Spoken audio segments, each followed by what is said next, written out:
Hello, today I will introduce you to things that people still call doomsday weapons. It might sound a bit like science fiction, but behind each of these weapons are extremely terrifying stories about the level of destruction and the consequences they leave behind. And let's start right away with the first doomsday weapon, which is weather weapons. The force of nature, weather weapons.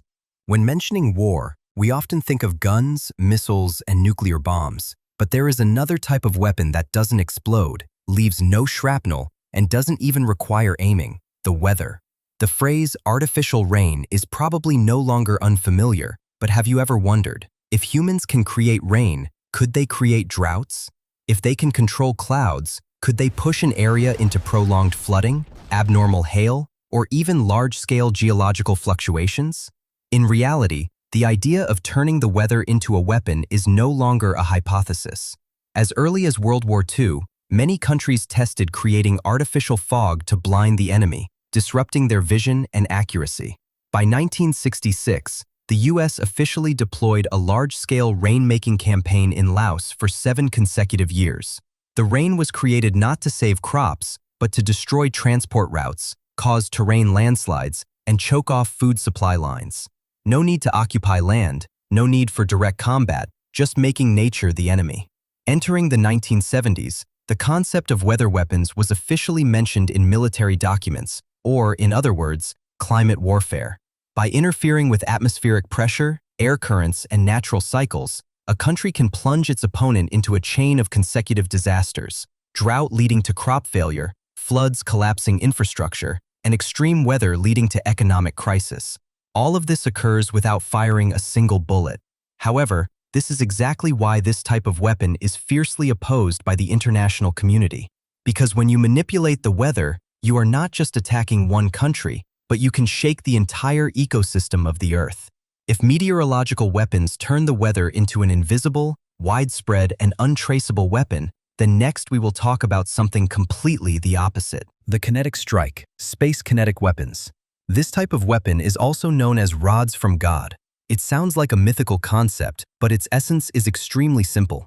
They are metal rods made of tungsten, a metal with an extremely high density, a melting point of over 3,400 degrees Celsius, and almost no deformation upon impact. Each rod is roughly the size of a telephone pole. No explosive warhead, no propellant, no incendiary material, just mass, hardness, and gravity. The operating mechanism of the rods from God doesn't need to be complex.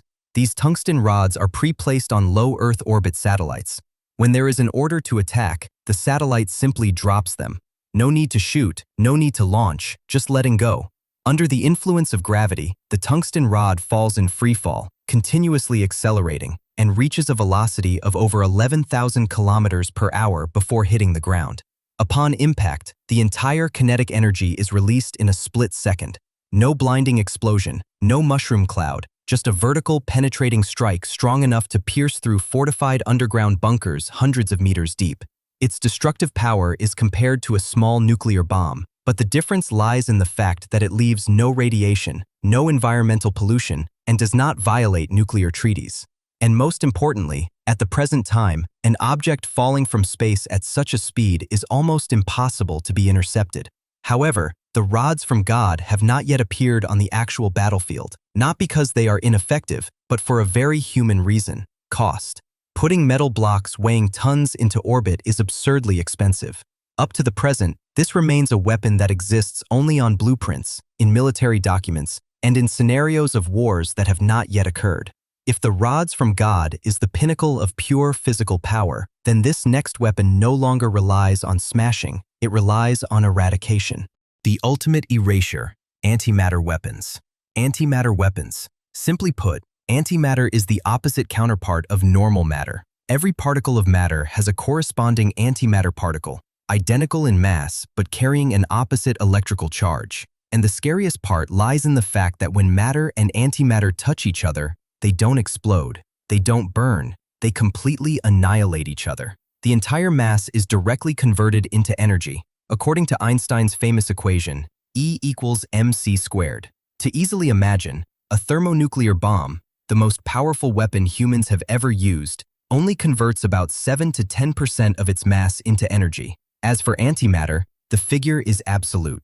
With just 1 gram of antimatter, the amount of energy released is equivalent to about 43,000 tons of TNT, which is 3 times stronger than the atomic bomb that flattened Hiroshima. And that is just 1 gram. Hearing this, you might think, if it's that powerful, why haven't humans used it? The answer lies in the very fact that humans are powerless against it. Antimatter cannot be dug up from the earth, nor synthesized in normal laboratories. To create 1 gram of antimatter, we need giant particle accelerators running continuously for about 40 billion years, and consuming an amount of energy equivalent to a large city operating for many years. Not to mention the storage problem.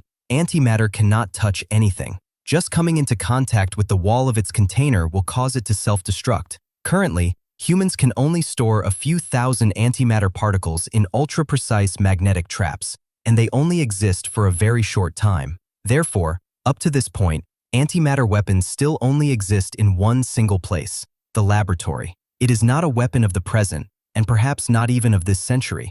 But if one day humans truly control antimatter, then the concept of destruction will probably have to be redefined from the beginning. If antimatter weapons are a theoretical ultimate power, something humans know is terrifying but cannot yet touch, then the next weapon is terrifying in a different way. It is completely real and has been used. The vacuum nightmare. Thermobaric weapons. Thermobaric weapons, or also known by a more chilling name, vacuum bombs. What makes the thermobaric bomb different lies in the fact that it does not carry oxygen to serve the explosion. Instead, it uses the surrounding air itself. The mechanism of a thermobaric bomb does not happen in a single moment, but consists of 2 consecutive steps. In the first step, the bomb disperses an extremely fine cloud of fuel that spreads across the target area. And then, just a split second later, that cloud is detonated. All the oxygen in the air is burned almost immediately, creating temperatures up to 2,500 degrees Celsius, extremely high-pressure shockwaves, and a localized vacuum in that moment. The destruction at this time does not come from shrapnel or surface pressure. It comes from inside the body. The pressure wave ruptures the lungs, causes internal hemorrhaging, and destroys the nervous system in a split second. And if, by some miracle, you still survive the initial shock, you will no longer be able to breathe, because all the oxygen in the area has been burned away. That is why thermobaric bombs are considered a nightmare in enclosed spaces, caves, underground bunkers, and tunnels. In those places, the shockwave has nowhere to escape. It continuously reflects and bounces back, amplifying the destructive power many times over. A thermobaric bomb weighing about 6 tons can turn every living creature within a 600-meter radius into ashes. No need for radiation, no need for nuclear reactions, just air. And that is exactly what makes the thermobaric bomb so terrifying. If the thermobaric bomb is something that turns the air into a deadly weapon, then the next weapon goes one step further. It not only kills people, it also kills the very possibility of life existing. The planet killer, cobalt bomb. Cobalt bombs. Actually, the cobalt bomb is not a completely new invention. In essence, it is a third-generation nuclear weapon, more specifically, a neutron bomb, but enveloped in a special casing of cobalt-59. And this casing is exactly what makes things go beyond the limits of control. When the bomb explodes, the high-energy neutron flux not only devastates the target area, but also turns the cobalt-59 into a highly toxic radioactive isotope, cobalt-60. Gamma rays have an extremely strong penetrating ability, enough to pass through thick concrete and steel, and directly destroy the DNA of living cells.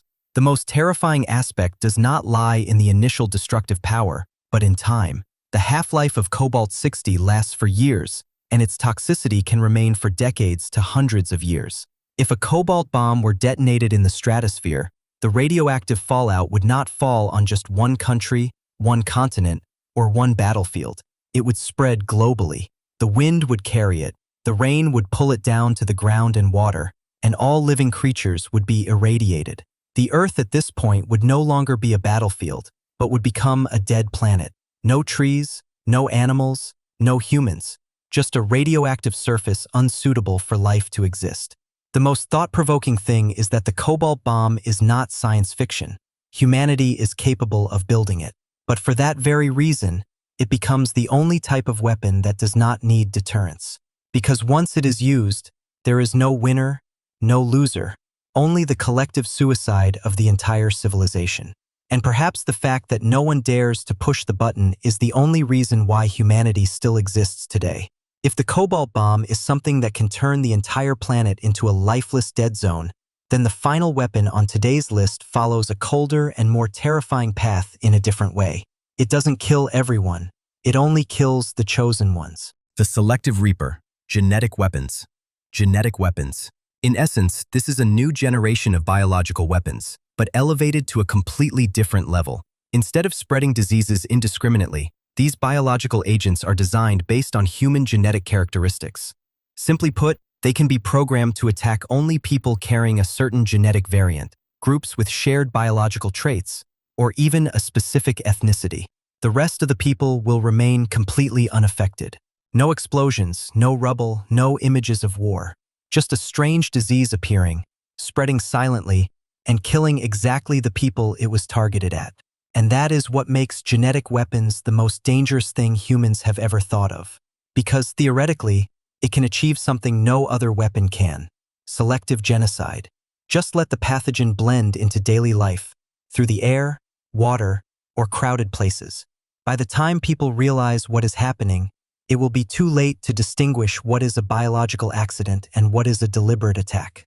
Because of its ability to break moral boundaries and alter the genetic structure of humanity, genetic weapons are absolutely banned in all international conventions.